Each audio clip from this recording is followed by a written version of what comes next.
والصلاة والسلام على سيد الأنبياء والمرسلين أبي القاسم محمد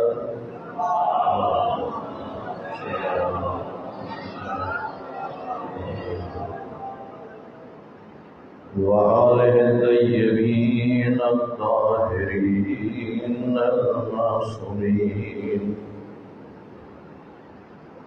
أما بعد فقد قال الله تعالى في كتاب المجيد بسم الله الرحمن الرحيم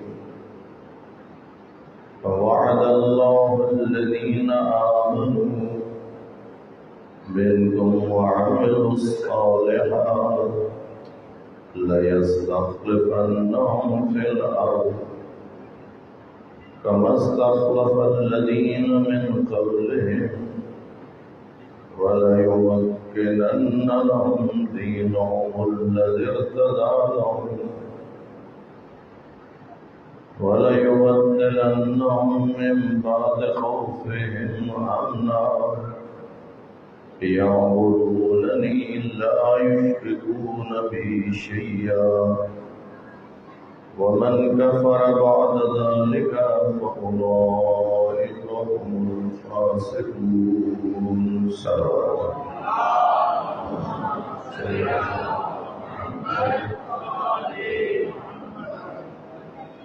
سامعین محترم، خمس مجالس کی یہ دوسری مجلس ادا ہے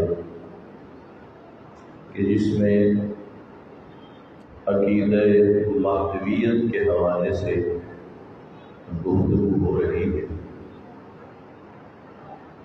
کل کی گفتگو بھی اسی حوالے سے تھی اور آج کی گفتگو بھی اسی حوالے سے ہے۔ جو حضرات کل تشریف فرما تھے، گزشتہ گفتگو ان کے ذہنوں میں ہوگی، اسی سلسلے کو آگے بڑھانے کے لیے اس خمسے میں جو میں نے کوشش کی ہے وہ یہ ہے کہ ہمارے مکتب اور مذہب کی اور ہمارے بھائیوں کے مکتب اور مذہب کی ادھر جو ہمارے ہاں مستند کتب ہیں، ادھر جو ہمارے بھائیوں کے ہاں مستند کتب ہیں، ان دونوں طرح کی کتابوں سے میں نے حوالے اکٹھے کیے ہیں اور دونوں طرح کی کتابوں سے عبارات اکٹھی کی ہیں کہ جو ہمارے اس موضوع کے ساتھ مربوط ہیں۔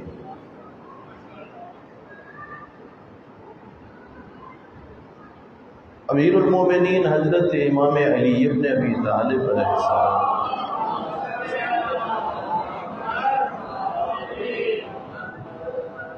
کی امامت اور خلافت بلا فصل کے بعد جب باقی ائمہ اہل بیت علیہ السلام پر گفتگو ہوتی ہے اور بالاخص 12ویں امام حضرت امام مہدی علیہ السلام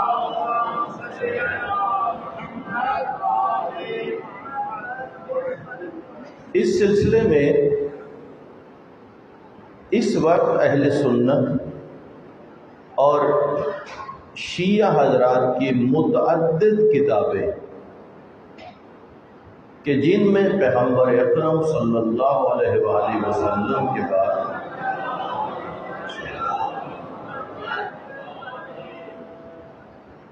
بارہ ائمہ اور خلفاء کی خلافت کا ذکر موجود ہے۔ یہ ہر دو کتابوں میں، شیعہ کتابوں میں بھی اور اہل سنت کتابوں میں بھی، اس قسم کی احادیث اہل سنت کی نہایت ہی مشہور کتابوں میں موجود ہیں، جن میں سے صحیح بخاری، صحیح مسلم، سنن ترمذی، سنن ابی داؤد اور مسند احمد جیسی کتابیں قابل ذکر ہیں۔ کہ جن کے اندر اس موضوع پر سرکار دو عالم کی احادیث موجود ہیں۔ اور آپ کو پتہ ہے کہ ہمارے بھائیوں کے ہاں صحائف ستہ ان 6 کتابوں کی بڑی اہمیت ہے، یہ آپ اچھی طرح اس بات کو جانتے ہیں۔ اسی طرح ایک کتاب ہے منتخب الاثر،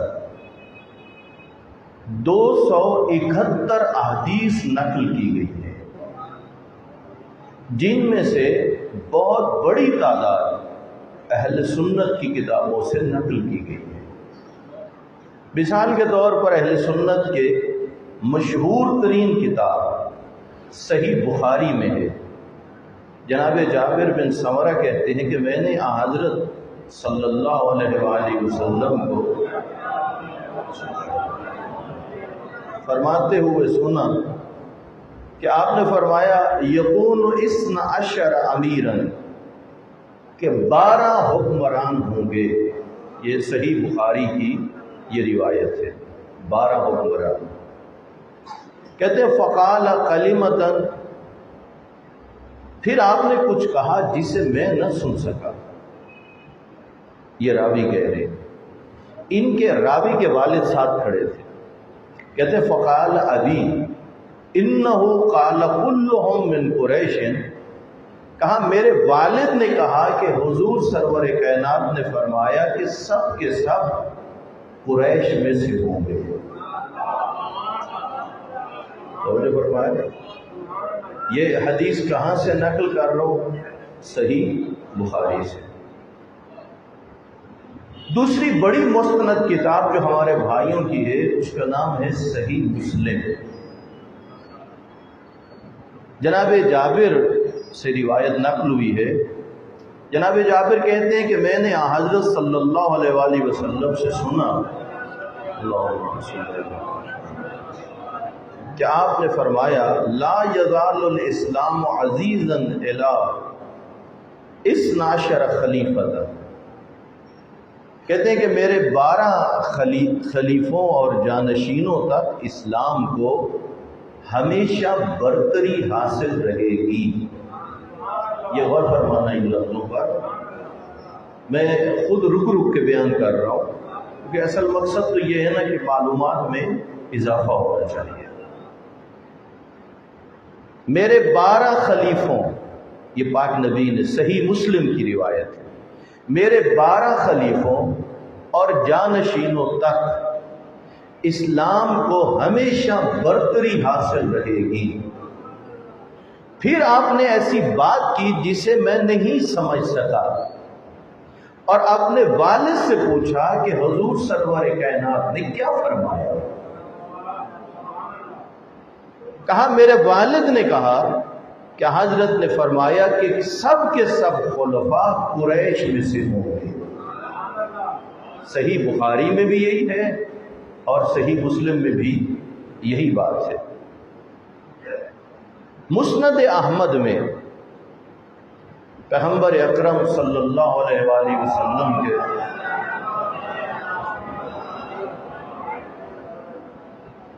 مشہور صحابی عبداللہ ابن مسعود سے مروی ہے، بڑے مشہور صحابی ہیں جناب عبداللہ ابن مسعود۔ کہا کہ حضرت سے ان کے خلفاء کے بارے میں سوال کیا گیا، پوچھا گیا، تو آپ نے فرمایا 12 کعدت نقباء بنی اسرائیل، فرمایا نقبہ بنی اسرائیل کی تعداد کے برابر 12 خلفاء ہوں گے۔ یہاں بڑا خوبصورت تجزیہ ہے اور بڑا خوبصورت جملہ ہے، اور آپ کو لطف آئے گا یہ سن کے۔ ان احادیث سے نتیجہ کیا نکلا؟ توجہ ہے سب حضرات؟ اللہ اکبر یا رسول اللہ۔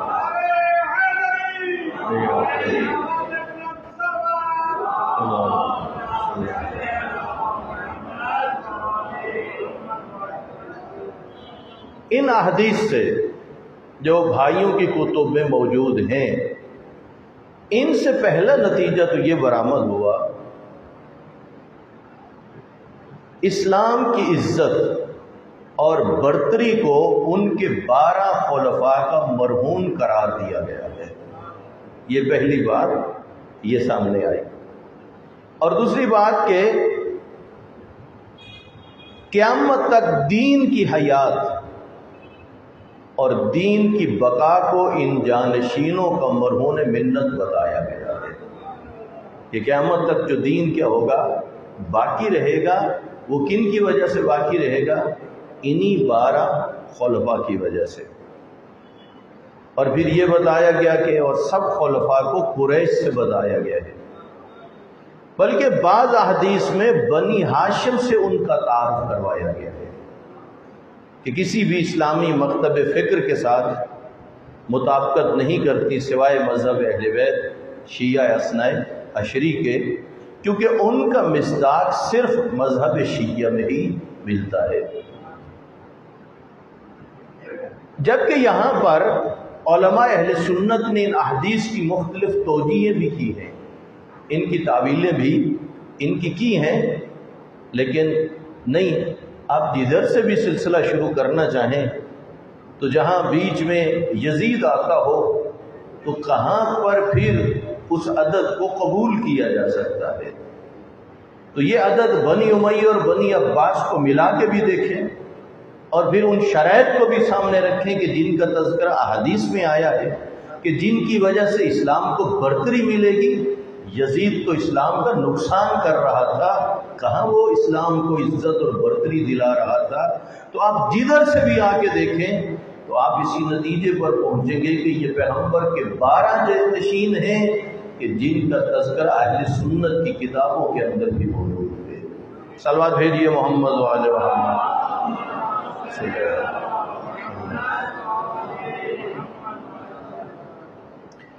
اچھا، پھر یہ ہے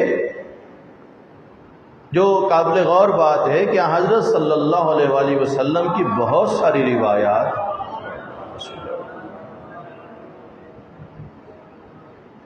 جو اہل سنت کے ذرائع سے ہم تک پہنچی ہیں، شیعہ کتب کا حوالہ نہیں دے رہا، کہ جن میں 12 اماموں کا نام صراحت کے ساتھ اور ان کی صفات کے سمیت ذکر ہوا ہے، جن میں اہل سنت کے ایک مشہور عالم دین شیخ سلمان حنفی کہ جنہوں نے اپنی کتاب جنابی المودت میں پیغمبر کی یہ لمبی حدیث کو نقل کیا ہے۔ یہ لکھتے ہیں کہ ناصل نامی ایک یہودی حضرت صلی اللہ علیہ وآلہ وسلم کی خدمت میں حاضر ہوا اور اپنے دوسرے سوالات کے دوران میں آپ کے جانشینوں اور اوصیاء کے بارے میں سوال کیا تو آپ نے یوں فرمایا، ان وصی علی ابن ابی طالب، کہ میرے وصی علی ابن ابی طالب ہیں، وبعدہ سبطائے الحسن والحسین، اور ان کے بعد میرے بیٹے، میرے نواسے علی کے بیٹے وہ حسن اور حسین ہیں۔ اور پھر فرمایا یتلوہ تسعۃ ائمۃ من صلب الحسین، اور فرمایا پھر 9 ائمہ اہل بیت امام حسین کی صلب سے آئیں گے۔ اللہم صلی علیہ۔ یہ کہنے کے بعد انہوں نے لکھا ہے، قال یا محمد فسمہم لی، وہ کہتا ہے آپ ذرا ان 9 کے نام بھی مجھے بتا دیجئے۔ ابھی تک پیغمبر نے باقی 9 کے نام نہیں بتائے، وہ پوچھ رہے کہ مجھے 9 کے نام بھی بتا دیجئے۔ قال، اس وقت آقا نے فرمایا، اذا مضى الحسین فابنہ علی، جب میرا بیٹا حسین مارا جائے گا اس کے بعد میرا جانشین حسین کا بیٹا علی زین العابدین۔ فَإِذَا مَضَى عَلِيٌّ فَابْنُهُ محمد، کہا جب میرا بیٹا علی مارا جائے گا تو پھر ان کا بیٹا کون؟ محمد ہوگا۔ فَإِذَا مَضَى مُحَمَّدٌ فَابْنُهُ جعفر، اور جب محمد دنیا سے جائیں گے تو ان کے بعد جعفر ان کا بیٹا ہوگا۔ اللہم صلی اللہ علیہ وسلم۔ پھر فرمایا فَإِذَا مَضَى جعفر، یوں نہ کہو جب دنیا والے جعفر کو بھی نہ رہنے دیں گے، فَابْنُهُ موسیٰ، تو پیغمبر بتا رہے ہیں میرے بیٹے حسین کی صلب میں سے جو آئیں گے نا امام، پھر کون آئے گا؟ موسیٰ۔ اللہم صلی اللہ علیہ وسلم۔ فَإِذَا مَضَى مُوسَىٰ فَابْنُهُ عَلِي، اچھا جب امام موسیٰ کاظم کو بھی زہر مل جائے گی، ان کے بعد جو پیغمبر کا وصی ہوگا وہ امام علی رضا ہوگا۔ فَإِذَا مَضَى عَلِيٌّ، اور جب مولا امام علی رضا کو بھی نہ رہنے دیں گے تو پھر فَابْنُهُ محمد، تو پھر ان کے بیٹے امام محمد تقی علیہ السلام آئیں گے۔ فَإِذَا مَضَى مُحَمَّدٌ فَابْنُهُ عَلِيٌّ، اور جب امام محمد تقی بھی دنیا سے چلے جائیں گے تو پھر ان کا بیٹا امام علی نقی ہوں گے۔ فَإِذَا مَضَى عَلِيٌّ، اور جب امام علی نقی بھی دنیا سے چلے جائیں گے فَابْنُهُ الْحَسَنُ، تو پھر ان کے بیٹے امام حسن عسکری ہوں گے۔ فَإِذَا مَضَى الْحَسَنُ، اور جب امام حسن عسکری علیہ السلام بھی چلے جائیں گے فَابْنُهُ الْحُجَّةُ، تو اس وقت زمانے کے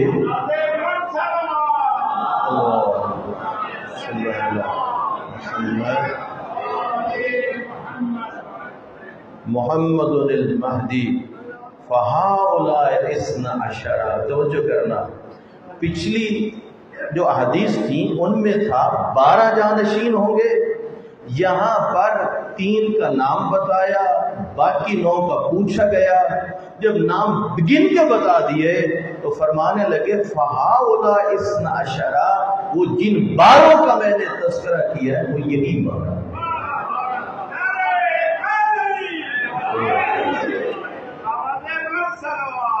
اللہم صلی اللہ علیہ وسلم۔ توجہ فرما رہے ہیں۔ اب جب بات پہنچ گئی نا 12ویں امام پر، اب یہاں پر قابل غور ہے وہ احادیث جو سرکار دو عالم سے نقل ہوئی، اور ان احادیث کو بھی اہل سنت نے اپنی کتابوں میں نقل کیا ہے، جس میں آپ نے فرمایا من مات بغیر امام مات میتۃ الجاہلیہ، جو شخص امام کے بغیر مر جائے وہ جاہلیت کی موت مرے گا۔ اور یہی حدیث شیعوں کی کتابوں میں اس طرح وارد ہوئی ہے من مات ولم یعرف امام زمانہ مات میتۃ الجاہلیہ۔ الفاظ تھوڑے مختلف ہیں لیکن مقصد دونوں احادیث کا کیا ہے، وہ ایک جیسا ہی ہے۔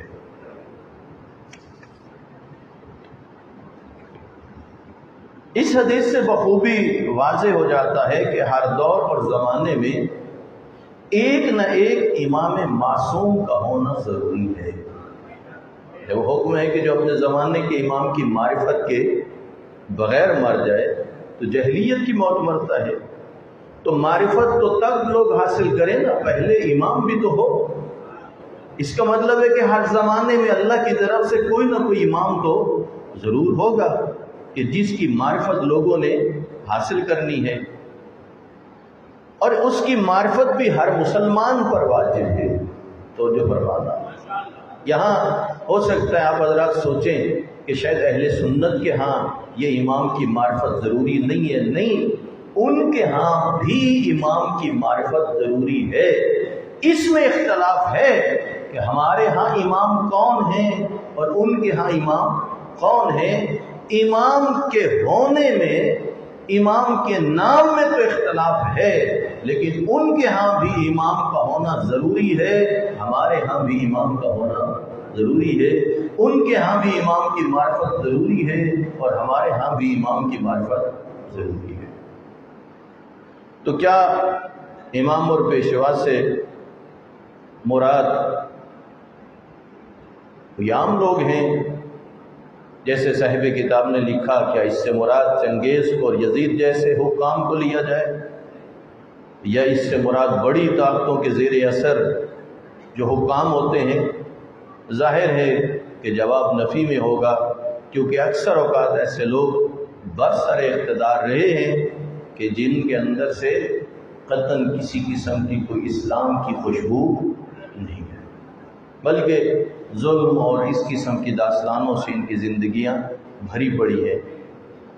تو لہذا ان تمام تر احادیث کا نتیجہ یہ نکلا کہ پیغمبر کے 12 جانشین ہیں، اور جو شیعہ علماء کی تحقیق ہے اس کے مطابق امام علی علیہ السلام سے لے کر امام مہدی علیہ السلام تک یہ 12 اہل بیت ہادیان برحق ہیں، سارے کے سارے علیہم السلام ہیں، سارے کے سارے معصوم ہیں۔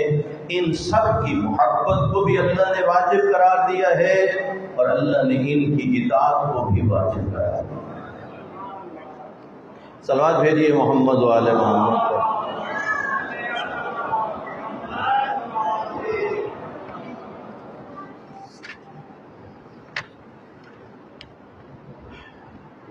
اب بات آ جاتی ہے، میں نے کل عرض کیا تھا کہ میں آپ کو کچھ حوالے دوں گا کہ جو مسلمان بھی نہیں ہیں اور وہ بھی ایک مصلح کی انتظار میں ہے، یعنی کوئی آئے جو اصلاح کرے، جو اس ظلم کا خاتمہ کرے، جو اس بے انصافی کا خاتمہ کرے، جو عدل کو قائم کرے۔ اسی سلسلے میں بڑے خوبصورت عنوان دیا ہے، کہا تاریک رات کا انجام صبح کی سفیدی ہوتی ہے۔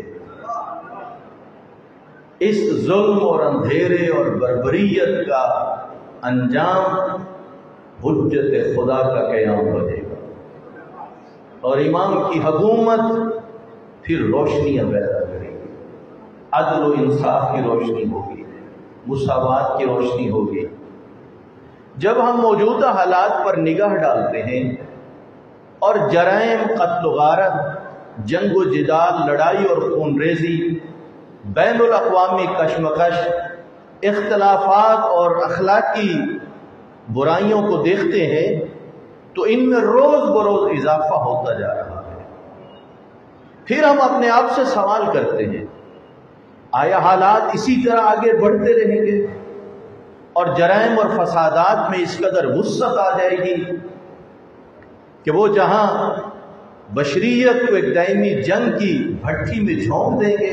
یہ سب کچھ آپ دیکھ رہے ہیں، اور اس طرح لوگوں کے ذہن سہمے ہوئے ہیں، گھبرائے ہوئے ہیں۔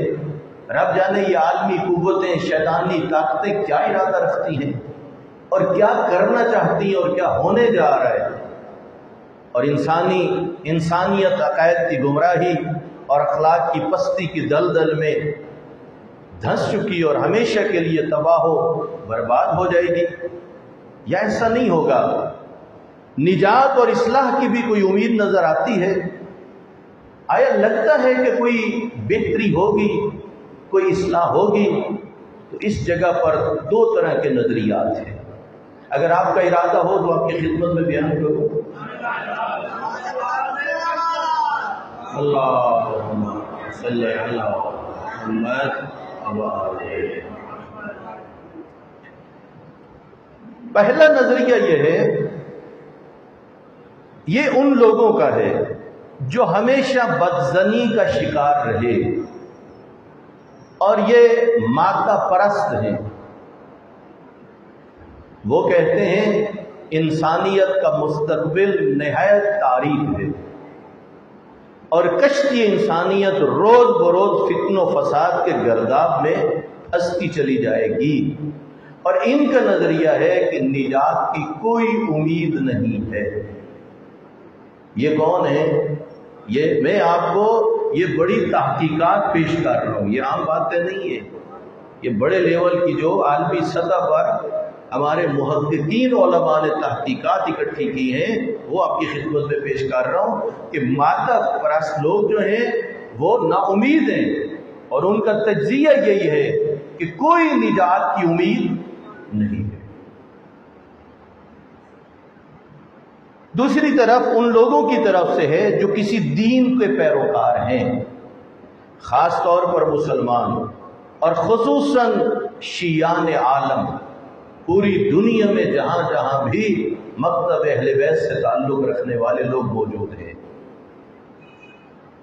وہ کہتے ہیں کہ یہ تاریک بادل، یہ طوفان حوادث، یہ تباہ کن سیلاب ایک نہ ایک دن ختم ہو جائیں گے۔ ایک طرف کیا ہے؟ مایوسی، دوسری طرف کیا ہے؟ امید۔ کہتے ہیں مطلع صاف ہو جائے گا جس سے آفتاب بخوبی روشن ہوگا اور معاشرے کو سکون کا سانس لینے کا موقع ملے گا۔ کہتے ہیں یہ خطرناک گرداب ہمیشہ نہیں رہیں گے، افق پر سے عنقریب ساحل نجات دکھائی دینے والا ہے۔ یعنی پر امید ہیں یہ طبقہ، اس عالم کو ایک عظیم مصلح کا انتظار ہے، اصلاح کرنے والے کا، جو ایک انقلاب سے دنیا کی کایا کو پلٹ دے گا۔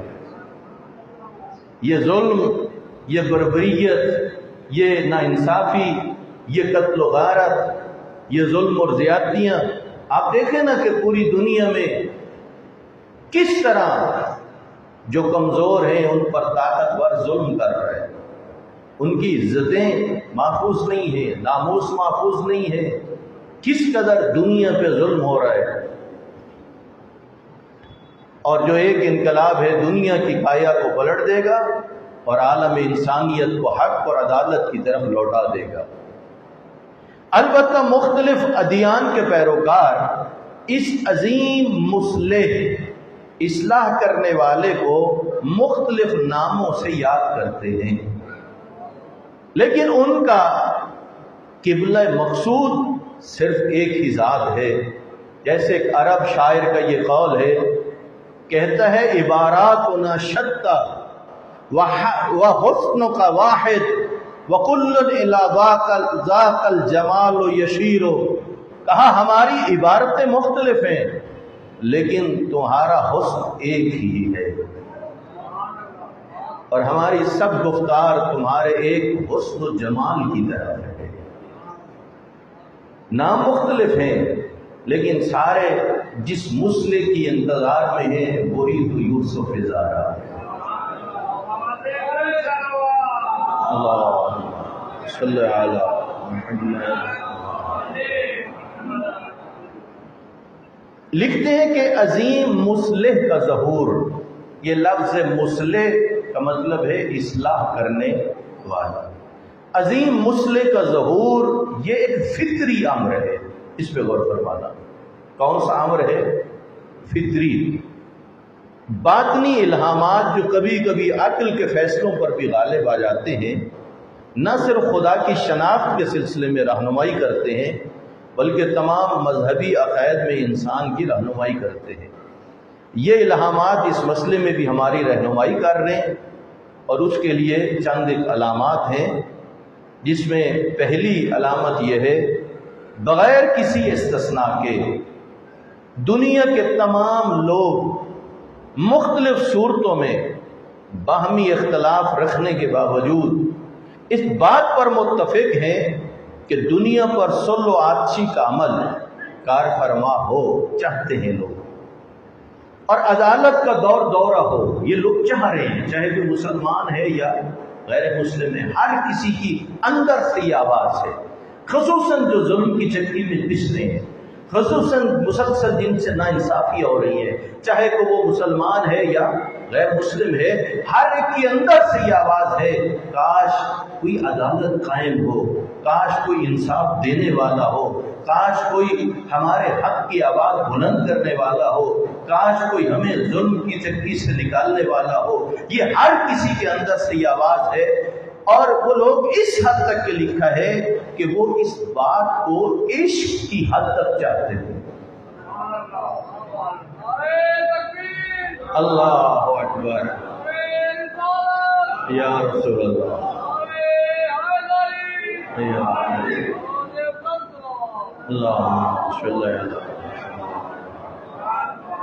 جو فرما رہے ہیں آپ پڑھیں نا مختلف جگہوں پہ مختلف ممالک کے آپ کالم پڑھیں، وہاں کی صورتحال پڑھیں، قطع نظر اس کے کہ کوئی مسلمان ہے یا غیر مسلم۔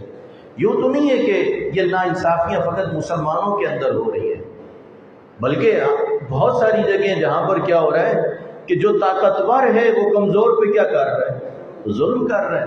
جو طاقتور ہے وہ کمزور کا حق چھین رہا ہے۔ جو طاقتور ہے اس کو کوئی پرواہ نہیں ہے کہ اس کمزور کی بھی کوئی عزت ہے، اس کی بھی کوئی ناموس ہے۔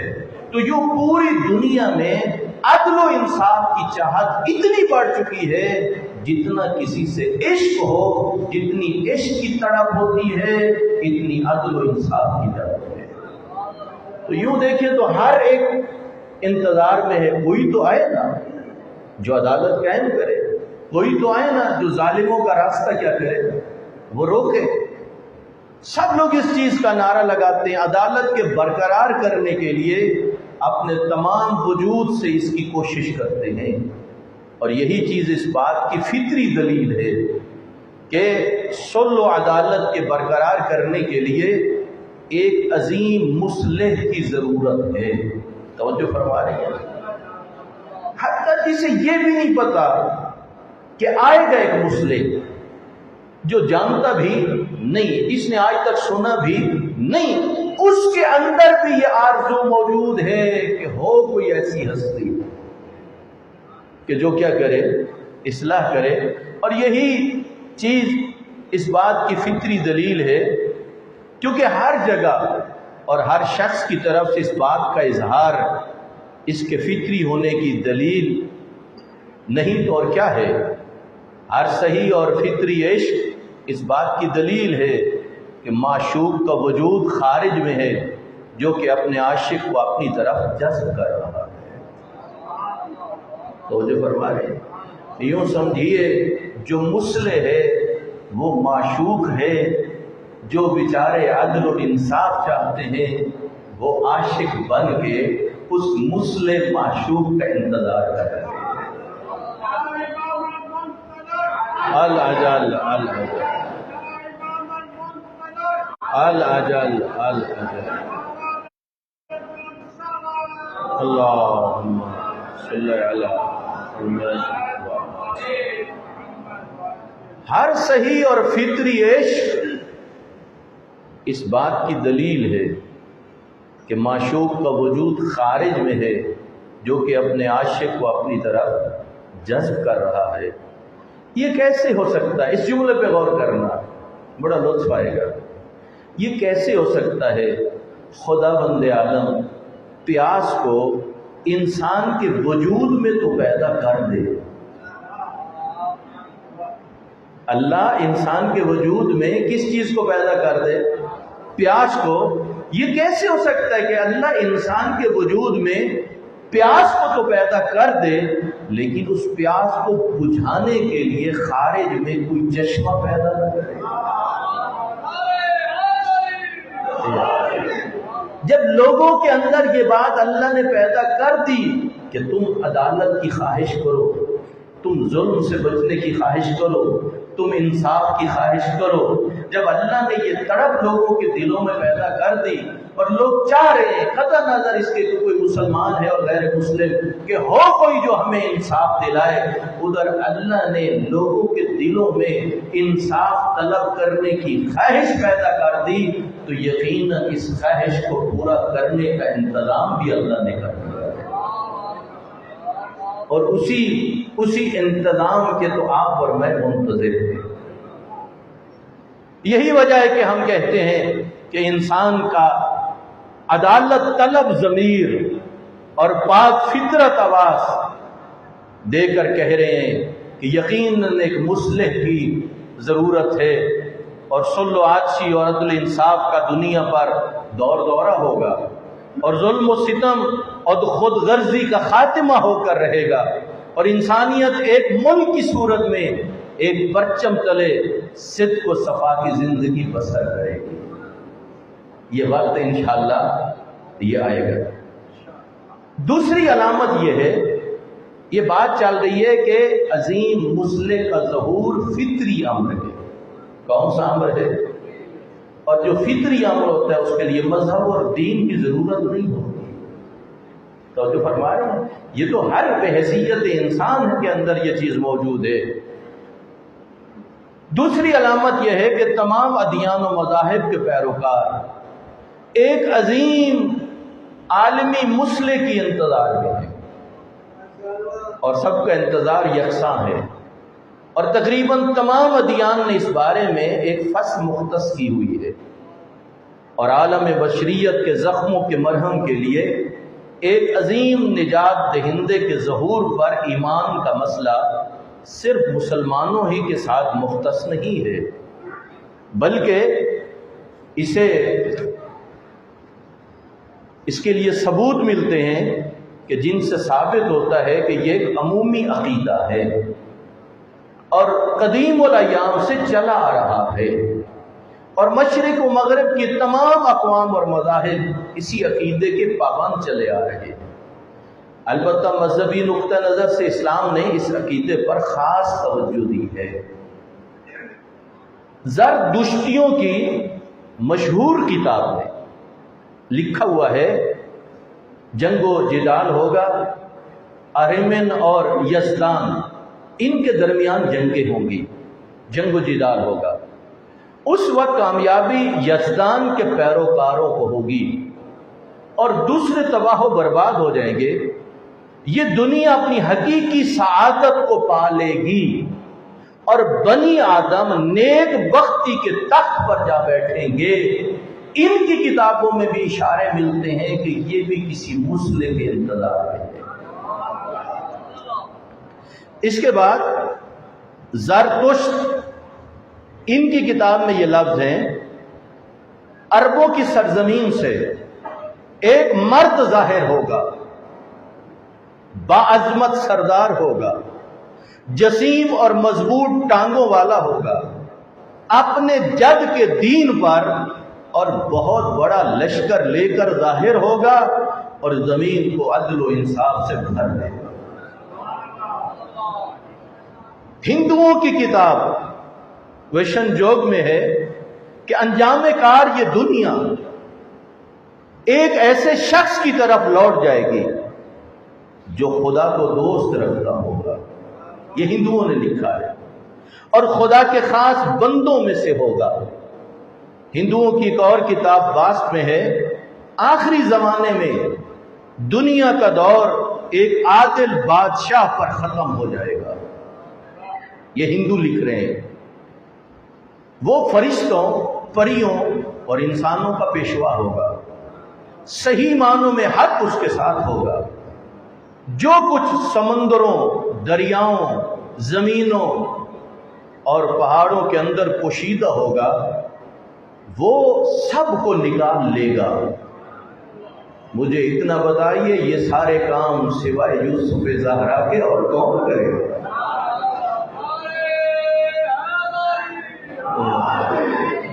اگلی علامت جو انہوں نے لکھی، ہندوؤں نے، انہوں نے لکھا کہ زمین اور آسمان کی خبریں دے گا۔ اس وقت دنیا میں اس سے اور کوئی بڑا آدمی نہیں ہوگا۔ تو جو فرما رہے ہیں جی، عہد قدیم کی جو تورات ہے اور اس کے جو ملحقات ہیں، وہاں کے شریر لوگوں کا خاتمہ ہو جائے گا۔ خدا پر توکل کرنے والے لوگ زمین کے وارث ہوں گے۔ اس کتاب اور اسی فصل میں آگے چل کر کہا گیا ہے صدیق یعنی سچے لوگ زمین کے وارث ہوں گے اور اس میں ہمیشہ رہیں گے۔ اور اللہ نے قرآن میں نہیں کہا، فرمایا میرا نبی ان سے کہو کونوا مع الصادقین، یہ سچوں کے ساتھ ہو جائیں۔ پوچھا گیا کون ہیں سچے؟ تو بتایا پیغمبر نے کہ یہ سچے علی اور اولاد علی ہیں۔ اور پھر انجیل میں جس طرح بجلی مشرق سے چمکتی ہے تو اس کی روشنی مغرب کو بھی منور کر دیتی ہے، انسان کا بیٹا بھی اسی طرح ظاہر ہوگا۔ یہ لفظ موجود ہیں صلوات بھیجیے محمد و آل محمد پر۔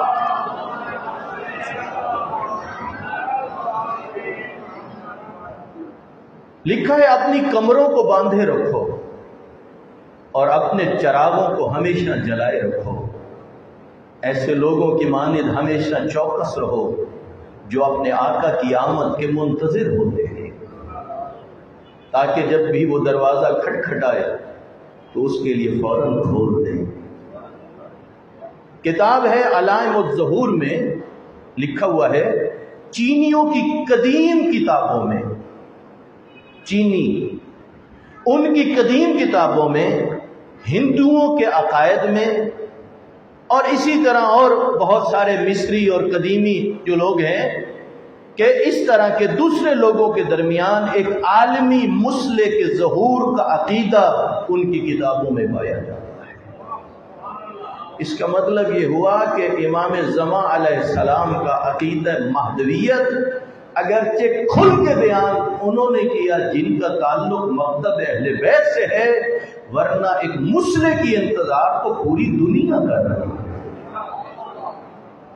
اور یہی تو وہ عرب کا شاعر ہے کہ ایک حسن ہے جس کے لیے عبارتیں تو مختلف ہیں لیکن سب کا مقصود کیا ہے؟ ایک ہی ہے۔ یہاں پر باقاعدہ اس سلسلے میں عقلی دلائل بھی دیے گئے، جس میں جہاں تک ہم جانتے ہیں یہ عالم ہستی کئی نظاموں کا مجموعہ ہے۔ اس تمام جہان میں منظم قوانین کا ہونا اس یکجہتی اور یکسانیت کی علامت ہے۔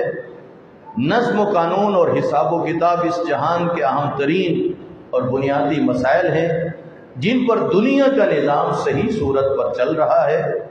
عظیم منظومہ شمسی سے لے کر ایک ایٹمی ذرے تک جو کئی لاکھ کی تعداد میں ایک سوئی کی نوک پر اکٹھے ہو سکتے ہیں، سب کے سب ایک سوچے سمجھے نظام کے تحت چل رہے ہیں۔ ہمارے بدن کے مختلف حصے ایک چھوٹے سے خلیے سے لے کر دماغ کے طریقہ کار، اعصاب کے سلسلے، دل اور جگر کے جیسے اہم ترین اعضاء تک سب کے سب ایک ایسے نظم کے تحت چل رہے ہیں جو بعض دانش مندوں کے قول کے مطابق ہر ایک بالکل صحیح گھڑی کی مانند کام کر رہے ہیں، جن کے سامنے کمپیوٹر بھی ہیچ ہے۔ تو کیا اس قدر باعظمت جہان، انسان جس کے کل کا ایک معمولی سا جز ہے، اور اسی طرح بے ہنگم، نامنظم اور جنگ و خون ریزی اور ظلم و ستم میں ہمیشہ غرق رہے گا؟ آیا یہ تمام بے انصافیاں اور یہ اخلاقی اور اجتماعی تباہ کاریاں بد نظمی کی اقسام میں سے ہیں، ہمیشہ انسانی معاشرے پر حکم فرما رہیں گی؟ ان تمام معروضات کا یہ نتیجہ نکلتا ہے کہ کائنات کا نظام ہمیں اس حقیقت کی طرف توجہ دلاتا ہے کہ آخر کار انسانی معاشرے کو نظام میں نظم و عدالت کے سامنے سر تسلیم خم کرنا پڑے گا اور اپنی تخلیق کے اصل مقاصد کی طرف انسان کو لوٹنا پڑے گا۔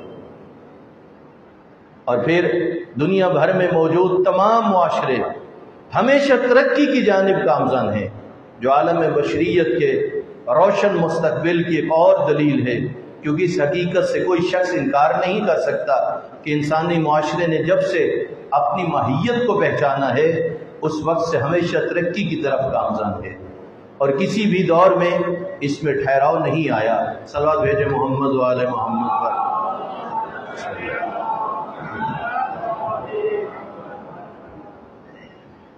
اگر مادی نقطہ نظر سے دیکھا جائے تو معلوم ہوتا ہے کہ ایک زمانہ تھا جب مکان، لباس، غذا اور آمد و رفت کے ذرائع بالکل ابتدائی مراحل میں تھے، لیکن موجودہ دور میں ان چیزوں میں اس قدر ترقی آ گئی ہے کہ عقل حیران اور آنکھیں ہیرا ہو جاتی ہیں۔ یقیناً اس ترقی میں ابھی رکاوٹ نہیں آئی، بلکہ روز بروز اضافہ ہو رہا ہے۔ علمی اور سائنسی نقطہ نگاہ سے بھی اگر دیکھا جائے تو معلوم ہوگا کہ اس میدان میں بھی کافی ترقی ہوئی ہے، اور روزانہ نئی ایجادات منصہ شہود پر آ رہی ہیں، اور خدا جانے مستقبل میں اور کیسی کیسی ایجادات سامنے آئیں گی۔ تو ان تمام حالات کو جب سامنے رکھا جاتا ہے اور دیکھا جاتا ہے، تو پھر یہاں پر جو خرابی اور مسائل ہیں اور ان سے بچنے کے لیے جو ہمارا نقطہ نگاہ ہے وہ یہی ہے کہ حکم خدا سے حجت خدا کا جب ظہور ہوگا تو پھر یہ ظلم اور بے انصافی اور یہ قتل و غارت یہ سب کچھ ختم ہو جائے گا اور نظام عدل دنیا پر قائم ہوگا۔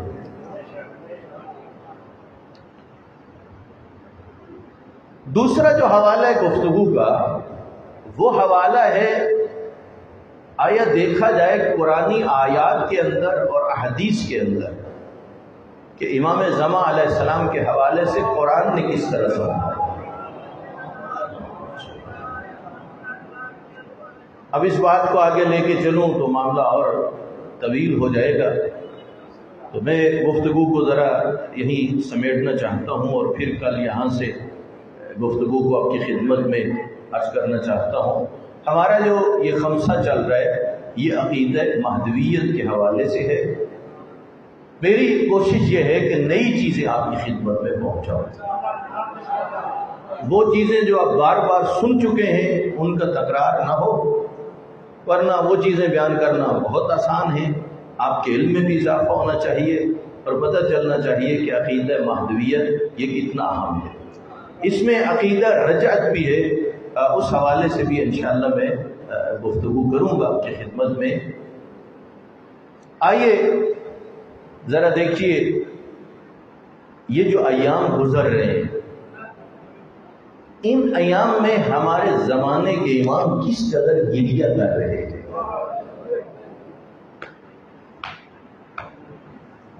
یہ ایام بڑے اہم ایام ہیں، میں اشاروں سے گزرنا چاہتا ہوں۔ 28 صفر کو آپ نے شیعہ میانی میں یہیں پر، میں بھی ادھر ہی تھا، صبح جلوس نکلا، دن کو بھی مجلس ہوئی، رات کو بھی ہوئی، دو عظیم ہستیوں کی شہادت تھی، پرسہ دیتے رہے زمانے کے امام کو۔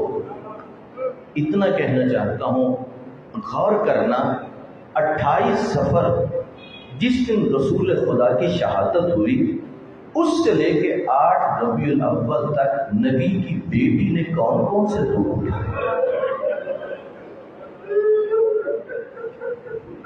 میں نے اشارہ کر دیا، 28 صفر کو کیا ہوئی؟ نبی کی شہادت ہے نا۔ اس وقت سے لے کر کب تک بھلا؟ 8 ربیع الاول تک نبی کی بیٹی۔ اکثر ہمارے ہاں ان ایام کے بارے میں تذکرہ بہت کم ہوتا ہے، بہت کم ہوتا ہے، تذکرہ نہیں بیان ہوتا ہے، لیکن میں تفصیل میں نہیں جانا چاہتا۔ اتنا کہنا چاہتا ہوں، یاد رکھنا جو ظلم سنتے رہتے ہو کہیں انہی دنوں میں تو نہیں ہو چکے۔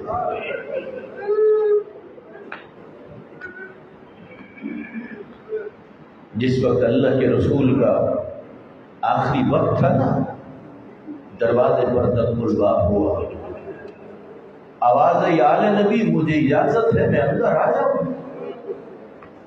میری آقا ذاتی نے کہا مسافر چلے جاؤ، میرے بابا کی طبیعت ٹھیک نہیں ہے۔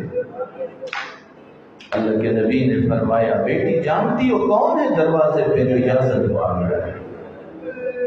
اس نے کبھی اجازت نہیں مانگی، بیٹی ملک الموت ہے۔ جی لوگ کی اجازت مانگ کے بتانا چاہتے تھے، خیال رکھنا یہ عام دروازہ نہیں ہے۔ اجرکم علی اللہ۔ شیخ عباس قمی نے لکھا ہے وہ کتنا درد بھرا منظر تھا۔ جس وقت رسول خدا کے آخری وقت تھا، حجرے میں بہت سارے رشتہ دار تھے۔ اپنی زوجہ بی بی ام سلمہ سے کہا، ام سلمہ سب سے کہو باہر چلے جائیں، لیکن میری بیٹی زہرا، میرا بھائی علی، میرے بیٹے حسن اور حسین، انہیں کہو وہ حجرے میں رہ جائیں۔ عزادار سارے چلے گئے، یہ 4 ہستیاں حجرے میں رہ گئی۔ شیخ عباس قمی لکھتے ہیں اس وقت اللہ کے رسول کے آنسو بہنے لگے، بیٹھتے ہوئے آنسوؤں سے بتا رہے تھے بیٹی تجھے کن کن ظلم کا سامنا کرنا ہوگا، یا علی تجھے کن مظالم کا سامنا کرنا ہوگا۔ عزادارو یہاں تک روایتیں ملتی ہیں، نبی بتا رہے تھے بیٹی زہرا اتنے مظالم کھائے جائیں گے تو رو رو کے کہے گی ہائے بابا، ہائے بابا، ہائے بابا۔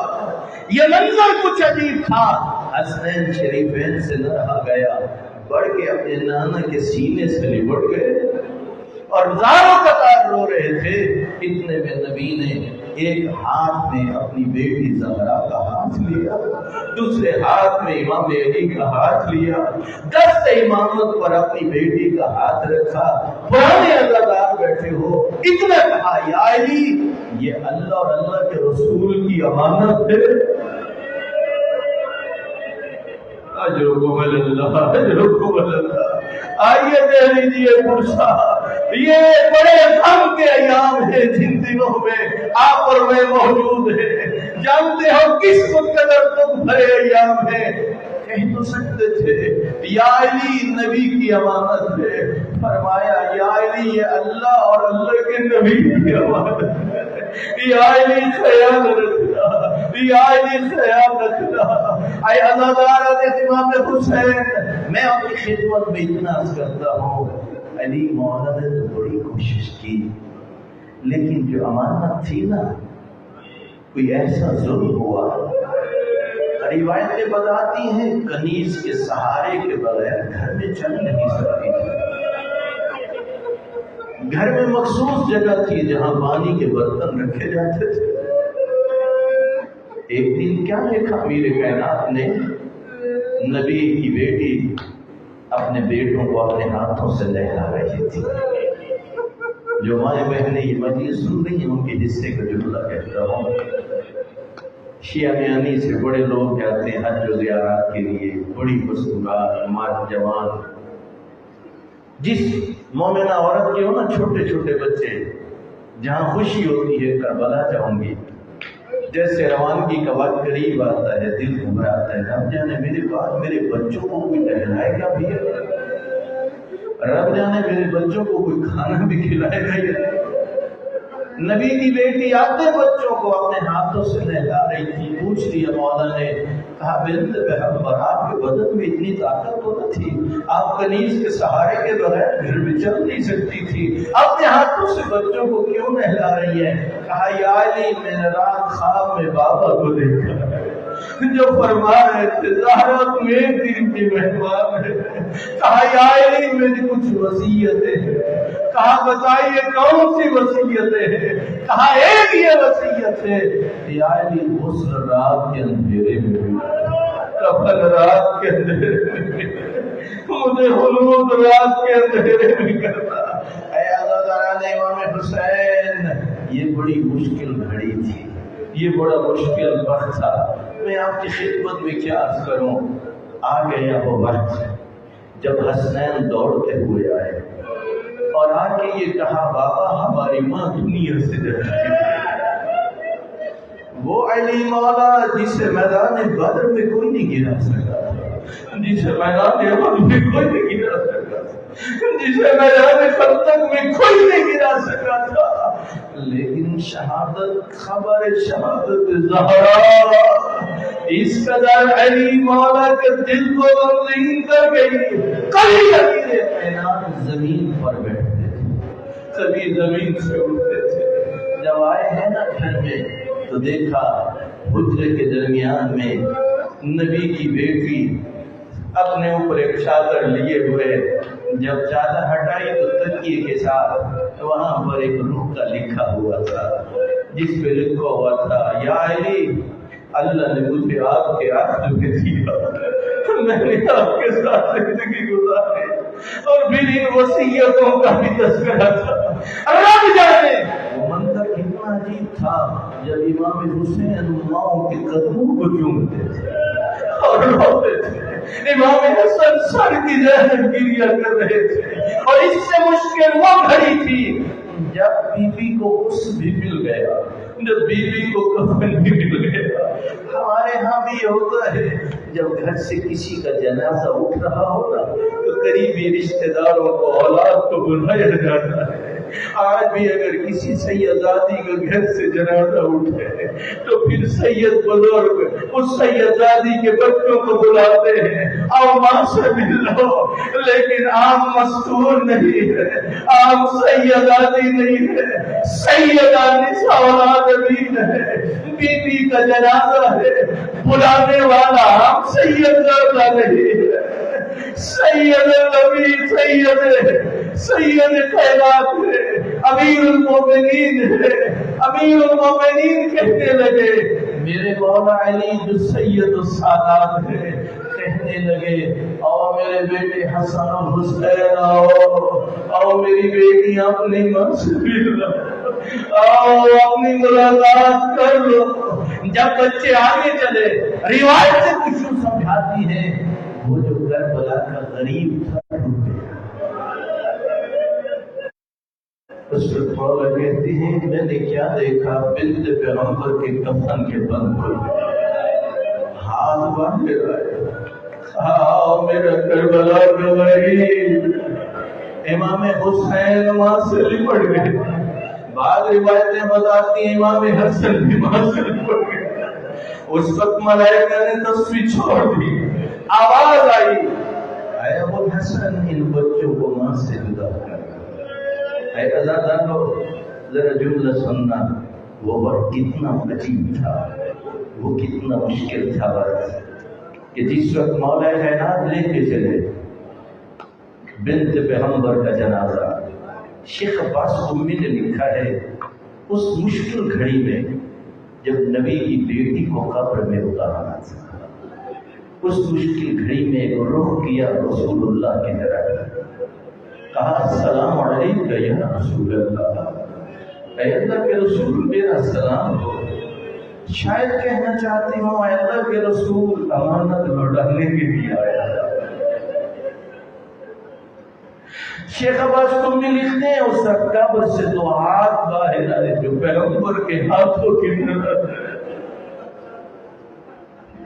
بیوی نے وصیت کی تھی، کہا تھا یا علی میری قبر پہ آیا کرنا، میری قبر پہ آ کے قرآن پڑھا کرنا۔ علی مولا بیوی کی شہادت کے بعد سیدہ کی قبر پہ جایا کرتے تھے، گریا کرتے تھے، اتنا روتے تھے، قبر کی مٹی گارے میں بدل جاتی تھی۔ ایک رات یہ روایت میں اس زمانے میں سنی جب ایران میں پڑھتا تھا، مرکز آقا خمینی پر شب ہے گدر میں، ان کے ٹی وی چینل پہ یہ خطاب نشر ہو رہا تھا۔ ایک بہت بڑے عالم دین بیان کر رہے تھے، بی بی نے یہ بھی وصیت کی تھی، یا علی میرا حسین چھوٹا ہے، اس کا خیال بھی کرنا۔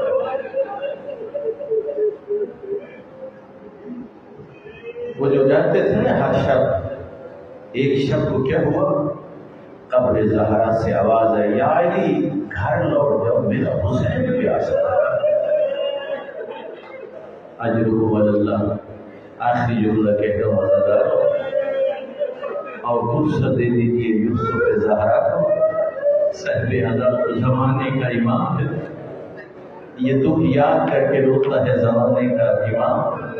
آئیے فرصت دے دیجیے امام کو، مل کے کہتے ہیں، اے ہمارے زمانے کے مولا، اے ہمارے زمانے کے امام، یہ فرش ادا آپ کے دل کا بچھا ہوا ہے، مولا ہم فرصت دینا چاہتے ہیں آپ کو، مولا ہم فرصت دینا چاہتے ہیں۔ اے عزادارو، وہ عالم دین بیان کرتا ہے، جب مولا علی گھر میں آئے، سب سوئے ہوئے تھے، امام حسین اپنے بستر پہ بیٹھے ہوئے ہیں، بچپنا ہے، اور اتنا کہہ رہے تھے، اماں میں پیاسا ہو، اماں میں پیاسا ہو، پاؤں مل کے کہتے ہیں اے ہماری آقا زادی، ابھی تو مدینہ ہے، امام حسین کا بچپنا ہے، اپنے گھر میں ہے اور پانی مانگا، آپ کعبہ میں تڑپ گئی، اور رب جانے بی بی اس وقت کیا برکت ہوگی جس وقت آپ کے بیٹے حسین کے سینے میں شمر نہیں سوار ہو جاتا، رب جانے بی بی آپ پر کیا گزری ہوگی جب یہ لعین ہٹ ہٹ کے تیرے بیٹے کی گردن پر ضربے چلاتا تھا، اور اس وقت تیری بیٹی خیمے کے در پہ آتی کہہ رہی تھی ید ساتھ اپنی کو مسلم اے پسرے ساتھ کہ تمہارے درمیان کوئی مسلمان موجود نہیں ہے، یہ جو نبی کا بیٹا مارا جا رہا ہے کوئی چھڑوانے والا نہیں ہے۔ اللہ العالمین پروردگارا، تجھے واسطہ اپنی عزت و جلالت کا، تجھے واسطہ نبی والے نبی کا، میرا مالک ہمارے اس مجلس سے عذاب کو اپنی بارگاہ میں قبول فرما، خدایا ہم سب کی خطاؤں سے درگزر فرما، پروردگارا حاسدین مخالفین دشمنوں کے شر سے محفوظ فرما، پروردگارا تجھے واسطہ اپنی عزت و جلالت کا، میرا مالک نبی والے نبی کے صدقے خدایا اس خمسہ مجالس کے سلسلے میں نام درد سفر قلب جس رنگ میں بھی کسی کا حصہ ہے، جو بھی حاجی جاوید حسین صدیقی صاحب کے معامل ہیں، ان کے اپنے بچے، پروردگارا ان کی طرف سے یہ جو بخش عطا ہے خدایا اپنی بارگاہ میں قبول فرما، میرا اللہ تجھے واسطہ اپنی عزت و جلالت کا، نبی والے نبی کے صدقے میرا مالک ان کی اس خمسہ مجالس میں ایک مجلس حاجی محمد یوسف صدیقی صاحب کی طرف سے ہوتی ہے، پروردگارا ان کے مرحومین و مرحومات، حاضرین کے مرحومین و مرحومات کی مغفرت فرما، میرا اللہ ان تمام پر اپنا لطف کرم فرما، پروردگارا حاسدین مخالفین دشمنوں کے شر سے محفوظ فرما، میرا اللہ اپنے آخری نبی سید الانبیاء وجہ تخلیق کائنات، میرا اللہ تیرے پاس جو سب سے بڑی ہستی ہے، پروردگارا جس کی محبت میں تو نے کائنات کو خلق فرمایا ہے، میرا اللہ اس ہستی کے بارے میں امیر کائنات بھی کہتے ہیں نا عبد من عبید محمد، کہ میں محمد کے غلاموں میں سے غلام ہوں، اس ہستی کے صدقے میں میرا مالک ہم سب کی اس عبادت کو اپنی بارگاہ میں قبول فرما، میرا اللہ ہمارے مولا و آقا کا ایک ظہور میں تعجیل فرما، پروردگارا اس دنیا کو امام زمان علیہ السلام کے وجود بابرکت سے جس طرح یہ ظلم اور زیادتیوں سے پر ہو چکی ہے، میرا اللہ اسے عدل و انصاف سے پر فرما، میرا اللہ امام زمان علیہ السلام کے وجود بابرکت سے میرا اللہ اس دنیا کو بارونق فرما، میرا اللہ اسے بابرکت فرما، پروردگارا تجھے واسطہ اپنی عزت و جلالت کا، نبی والے نبی کے صدقے خدایا امام مظلوم کربلا کے صدقے میرا اللہ حاسدین مخالفین دشمنوں کے شر سے محفوظ فرما، وطن عزیز پاکستان کو استحکام عطا فرما، ہمارے ملک و امن کا گہوارہ بنا، پروردگارا تجھے واسطہ نبی والے نبی کے صدقے میرا مالک ہمیں شفاعت جبریل کے قابل بنا، اور ربنا آتنا فی الدنیا حسنۃ وفی الآخرۃ حسنۃ